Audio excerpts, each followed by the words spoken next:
విశాఖలోని జీవీఎంసీ కార్యాలయం వద్ద ఏఎస్ఎఫ్ ఆధ్వర్యంలోని ధర్నా నిర్వహించారు. ఉమ్మడి విశాఖ జిల్లా వ్యాప్తంగా ఉన్న సంక్షేమ వసతి గృహాల్లోని మౌలిక వసతులు కల్పించాలని డిమాండ్ చేశారు. విద్యార్థులకు రక్షణ కల్పించడంతో పాటు హాస్టల్లో మెస్, కాస్మెటిక్స్ ఛార్జీలు పెంచాలని కోరుతూ ఆందోళన చేపట్టారు. దీనికి సంబంధించి మరింత సమాచారాన్ని మా ప్రతినిధి రాజు అందిస్తారు. విశాఖపట్నం జిల్లా వ్యాప్తంగా ఉన్నటువంటి సంక్షేమ హాస్టల్లో వసతులు కల్పించాలని, అదేవిధంగా మెస్, కాస్మెటిక్ ఛార్జెస్ పెంచాలని చెప్పి ఖాళీగా ఉన్నటువంటి వార్డెన్ పోస్టులు కూడా భర్తీ చేయాలని డిమాండ్ చేస్తూ ఈరోజు ఏఐఎస్ఎఫ్ ఆధ్వర్యంలో జీవీఎంసీ ఎదురుగా ఉన్నటువంటి గాంధీ బొమ్మ దగ్గర అయితే నిరసన కార్యక్రమం వినూత్నంగా చేపట్టారు. మరి దీనికి సంబంధించి పూర్తిగా వాళ్ళ డిమాండ్స్ ఏంటో తెలుసుకునే ప్రయత్నం చేద్దాం. చెప్పండి, అసలు ఈ రోజు ఈ ధర్నా కారణాలు ఏంటి? నా పేరు శ్రీను. అఖిల భారత విద్యార్థి సమైక్య విశాఖపట్నం జిల్లా అధ్యక్షులుగా బాధ్యతలు స్వీకరిస్తా ఉన్నాను. గత 10 రోజులుగా ఏదైతే జూలై 20వ తారీఖు నుంచి 30వ తారీఖు వరకు AISF all India student federation రాష్ట్ర పిలుపులో భాగంగా విశాఖపట్నం జిల్లా కేంద్రంగా ఉన్నటువంటి సాంఘిక సంక్షేమ హాస్టళ్లు, బీసీ వెల్ఫేర్ హాస్టళ్లు, అట్లా విధంగా ఎస్టీ వెల్ఫేర్కి సంబంధించినటువంటి ప్రతి ఒక్క హాస్టల్ని కూడా అఖిల భారత విద్యార్థి సమైక్యగా సందర్శించడం జరిగింది.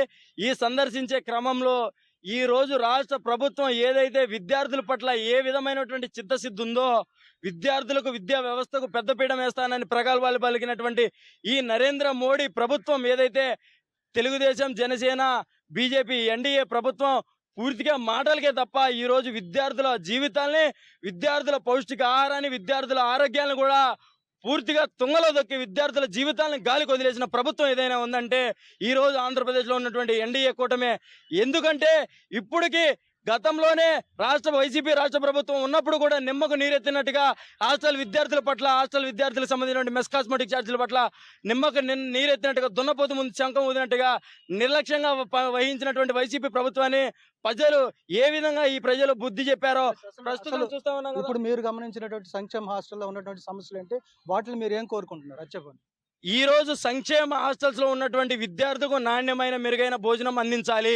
ఆ విధంగా ప్రతి ఒక్క విద్యార్థికి మెరుగైన నాణ్యమైన భోజనం అందించాలంటే ప్రస్తుత ధరలకు అనుగుణంగా ఈ మెస్ బిల్లుని ఏదైతే 1600 నుంచి 2500 వరకు కూడా మెస్ బిల్లుని పెంచితేనే ప్రతి విద్యార్థికి నాణ్యమైన భోజనం అందుద్ది. దాంతోపాటు ప్రతి ఒక్క విద్యార్థికి కూడా హాస్టల్స్లోనే ప్రతి నెల 1 లేదా 2 సార్లు డాక్టర్ విజిట్లు కూడా జరిగితేనే విద్యార్థులకు ఆరోగ్య సమస్యలతో పాటు ఈ పౌష్టికాహార లోపానికి సంబంధించినటువంటి ఏ సమస్యలు ఉన్నా ఉంటాయి. కానీ ఈ రాష్ట్ర ప్రభుత్వం విద్యార్థుల యొక్క మెస్ బిల్లుని 1600కే ఉంచుతూ, అదేవిధంగా దానికన్నా ఇంకా సిగ్గుమాలిన పని ఏంటంటే ఈ రోజు జిల్లా వ్యాప్తంగా ఉన్నటువంటి హెచ్డబ్ల్యూ కానీ, వాళ్ళ పైన ఉన్నటువంటి ఏబిసిడబ్ల్యూ, ఏఎస్డబ్ల్యూ, ఏటీడబ్ల్యూ కానీ, డీడీ కానీ, జేడీ గారు, ఈ అధికారులు అందరూ కూడా ఒకటిగా కుమ్మక్కై విద్యార్థులకు రావాల్సినటువంటి భోజనానికి సంబంధించినటువంటి ప్రభుత్వం ఇచ్చినటువంటి మెనూలో చాలా ఐటమ్స్, ఫ్రూట్స్ కానివ్వండి, స్నాక్స్ కానివ్వండి, పాలు కానివ్వండి, గుడ్లన్నింటినీ కూడా విద్యార్థులకు చెందకుండా వాటన్నింటినీ కూడా కట్ చేస్తూ ఈరోజు సొంత మెనూలను తయారు చేసుకొని ఈరోజు వాటిని ఇంప్లిమెంట్ చేస్తూ విద్యార్థులకు పౌష్టికాహారం చెందకుండా ఈరోజు వార్డెన్సే నియంత్రితంగా చేస్తున్నారు. దీన్ని ఖండిస్తూ ఉన్నాం మేము అఖిల భారత విద్యార్థి సమైక్యగా. ఇది మొత్తంగా చూసుకుంటే ఏదైతే ఏఐఎస్ఎఫ్ గత నెల రోజులుగా సంక్షేమ హాస్టల్లో సందర్శించి అక్కడ ఉన్నటువంటి సమస్యలు తెలుసుకోవడం జరిగింది.